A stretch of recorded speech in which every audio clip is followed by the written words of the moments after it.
তো আজকে আমি তোমাদের সামনে শেয়ার করতে চলেছি আমার 10 মাসের ছোট্ট বেবির জন্য কিভাবে আমি বাড়িতে হোমমেড সেরেল্যাক্স বানাই। তো চলো দেখো, এখানে আমি বিভিন্ন মিক্স সিড নিয়ে নিয়েছি, আমন্ড নিয়ে নিয়েছি, কাজু বাদাম, পেস্তা আর নিয়ে নিয়েছি ওয়ালনাট।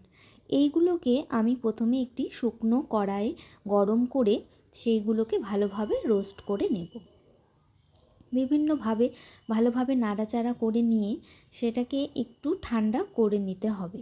তো এখানে যখন একটু হালকা ভালোভাবে ব্রাউন কালার চলে এসেছে তখন কিন্তু এটাকে আমি নামিয়ে নিব।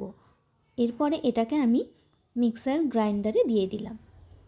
এরপরে দেখো, আমি নিয়ে নিয়েছি মাখানা, মুড়ি, কিছু ওটস। এইগুলোকেও কিন্তু আমি ভালোভাবে রোস্ট করে নেব শুকনো কড়াইয়ে। তো এইগুলোকে আমি শুকনো কড়াইয়ে একটু হালকাভাবে রোস্ট করে নিচ্ছি। 1 থেকে 2 মিনিট কিন্তু নাড়াচাড়া করে নিলেই হয়ে যাবে। এরপরে এগুলোকেই আমি মিক্সার গ্রাইন্ডারে দিলাম। ঠান্ডা করার পর কিন্তু আমি একটা ফাইন পেস্ট বানিয়ে নিয়েছি। এই দেখো, এরপর এইটাকে কিন্তু আমি ভালোভাবে ছেঁকে নিয়েছি। তারপরে এরকম একটা এয়ারটাইট কন্টেনারে রেখে দিয়েছি।